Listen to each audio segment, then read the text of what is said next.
भैया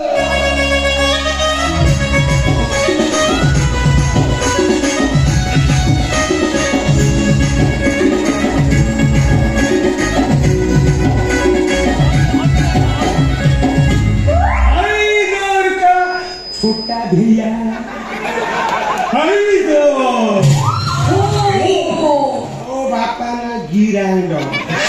मो माँ मिनरल वाटर मो सानो भाई जोरदार ता तलटा फिटर आम वंशर हम रेपे वंश देखिली तोर को बोपा आसी मो सामना करियो नियो एटा होची बाउदपुर फूल तोड़ा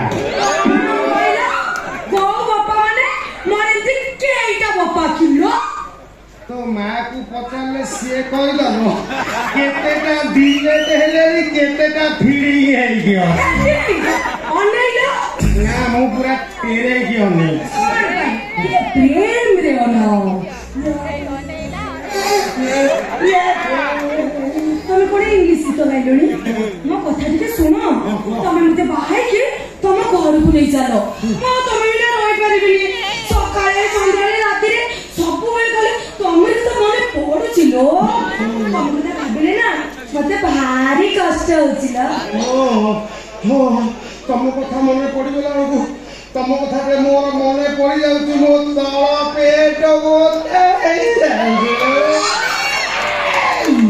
खानारे लुहरे पते की भाबिबो बहळे की भाबिबो कोनटी बाहरचिला सब लोकंकर जो जगारु बाहरे मोर सही जगारु बाहरचिलो किछि लु आखि देकी बाहर जाऊ आउ किछि लु बाट बड़ा है बाईपास दे हे बाटे रे बाहर जाउची मा भानुमते के कोन पाउचिलो तम कथा मोर मन पड़ जाउची पेट तो जा बता हो जोठी तकिया रो तकिया पड़ जाउची ना 8 दिन गोटे तकिया माने टुळा करे पळौची खाली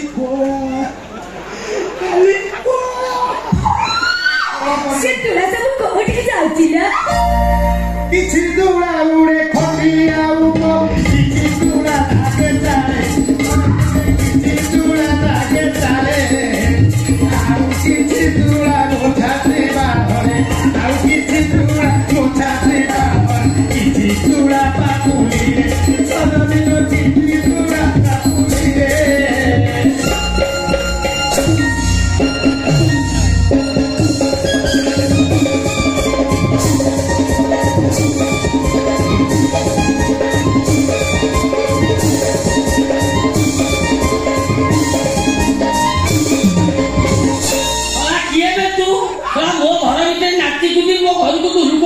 उठौती कपौती बाटा को नाक आखरा सारा भाबी तुना कर दे के बे तू सोला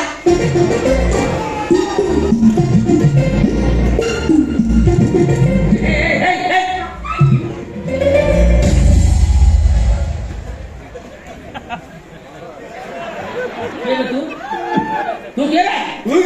का मो घर छिड़ाई कर मत को तू के इले हेई तते को देखला मन होची देखि तो ये को जाईता हिरो नेशनल मु बैकग्राउंड बड़ो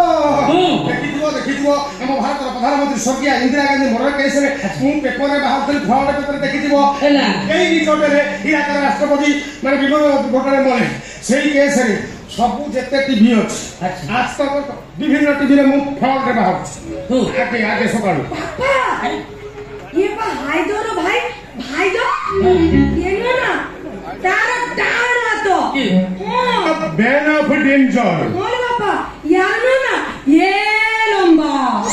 यार ये लंबा बिल तू के मिल जाए ना से मुझे जे रात वीडियो कॉल रे देखौ चंदी ये लंबा हां मु जूम करके देखि एमिति देखिले ता चेता उड़ी जाय था हां मु हैदर संग भाई कर चेता ये तमे सही ना ये तते कोडी ये तू सही ना ये तू सही ना ये तमे मथुरी पिछा बोली नानी घई ता देखो भाई तू कोन बापा को चिनी छ हां चिनी मारे ମୋର ଚିହ୍ନିଛି ମାନେ ତୋ ବାପାର ମୋର ଭଲ ସମ୍ପର୍କ, ଇଏ 20 ବର୍ଷ ତଳର ସମ୍ପର୍କ। ବାପା ଦେଖୁଛୁ ବିକୁ ଭାଇର କେତେ ସ୍ମରଣ ଶକ୍ତି, 20 ବର୍ଷ ତଳ କଥା ସେ ମନେ ରଖିଛନ୍ତି। କଣ ଚଉ 20 ବର୍ଷ 200 ବର୍ଷ ତଳେ ଯଦି ତୁ ବାପା ମତେ ଦେଖି ପକେଇଥାନ୍ତେ ପୁରା ଚକାସି ଚିନି ପକେଇଥାନ୍ତେ। ଆମର କଣ ଯାଇ ତାର ସମ୍ପର୍କ, ଆମର ପୁରା ଉତ୍ତକୃତ ଭାବରେ ଚଳୁଛୁ, ଆମେ ଭଲ ସମ୍ପର୍କ। ଆଉ ଆମର ପା ବାଇଗଣ କିଆରି ସମ୍ପର୍କ। ବାପା ସାଙ୍ଗର ସମ୍ପର୍କ ତମର ବାଇଗଣ କିଆରି ଗାଁ ଲୋକ ସେଇ ହିସାବରେ ଆମ ସମ୍ପର୍କ। ମୁଁ ତାଙ୍କ ପୁତୁରା ସିଏ ମୋ ପିଇସା, କିନ୍ତୁ ବାଇଗଣ କିଆରିରେ ଯୋଉ ସମ୍ପର୍କ ସେଟା ପୁରା ଗଭୀରରୁ ଗଭୀର। ତାହେଲେ ଚାଲ ଆମେ ବାଇଗଣ କିଆରିକି ଯିବା। ବାଇଗଣ କିଆରି ଯିବ, ବାଇଗଣ ଧରିକି ଛିଣ୍ଡେଇକି ତୋଳିବ। ବାଇଗଣ କିଆରି ଯିବା ପୂର୍ବରୁ ଟିକେ ଚିନ୍ତା କର, 20 ବର୍ଷ ତଳର ଘଟଣା, ତାକୁ ଗବେଷଣା କର, ବିଶ୍ଳେଷଣ କର, ତର୍ଜମା କର, ତାପରେ ତମେ କହିବ ମୋର ବାଇଗଣ କିଆରିକି ଯିବା ଉଚିତ କି ଅନୁଚିତ। ଠିକ ଅଛି, ତାହେଲେ କୁହ ବାଇଗଣ କିଆରି ଗପ କୁହ। ପିସା ତମେ କହିବ ନା ମୁଁ କହିବି? ତୁ କହ ନା ମୁଁ କହିବି, ମୁଁ ଟୋକାଟା ବାଇକ ଡେଇଁ ପଡ଼ିବି, ମୁଁ ଧରିବି। କିନ୍ତୁ କେତେ ମସିହା এটা 1999 ମସିହା।